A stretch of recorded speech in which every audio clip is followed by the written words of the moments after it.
people come here and they say, why have I not been here? There's so many things to learn and get excited about, and then there's so many people that I get to meet because they're excited about this too. You can draw a line to almost anything in Milwaukee back to Forest Home Cemetery.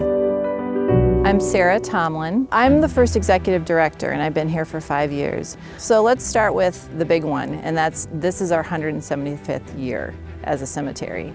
And at that time, when we had our first burial in 1850, the city itself was 4 years old and the state was 2 years old.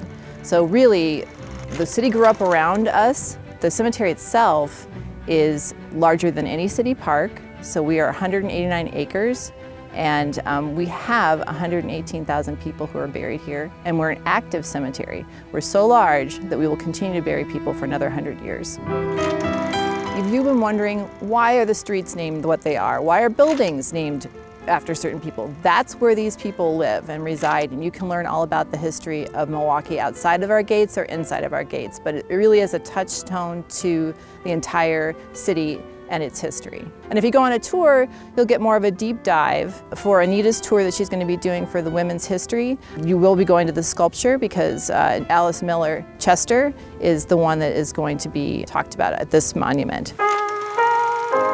I love giving a voice to the women who are long deceased, who can no longer tell their stories.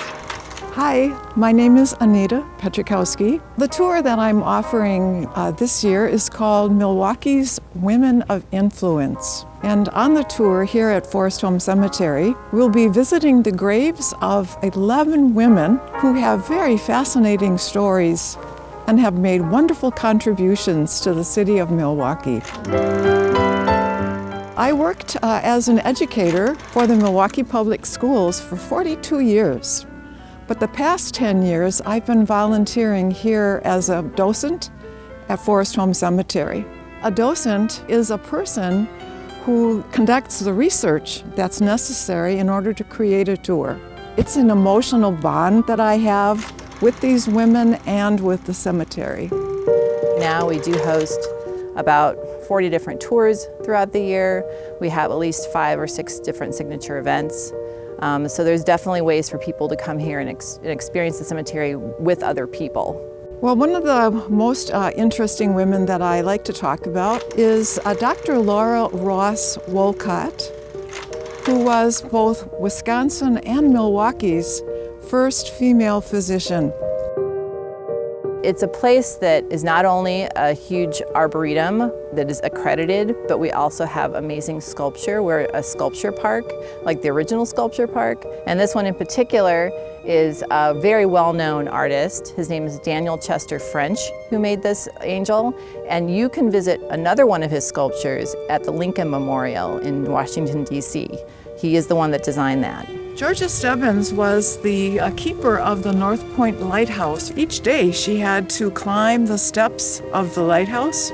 She had to fill the canisters with oil. She had to trim the wicks and record the passage of ships each day. And she did so for 33 years.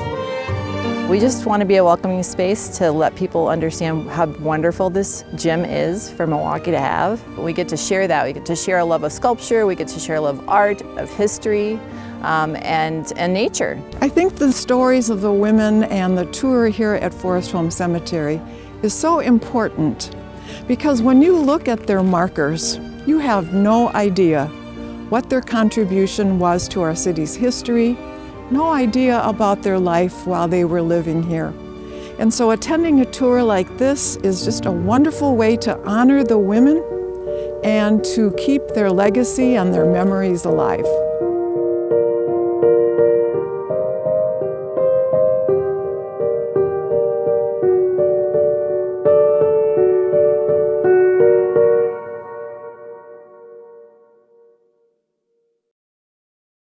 I feel like I'm educating some of the guests that attend our tours. It's still an extension of being a teacher, but also at the end of the tour, there is no test.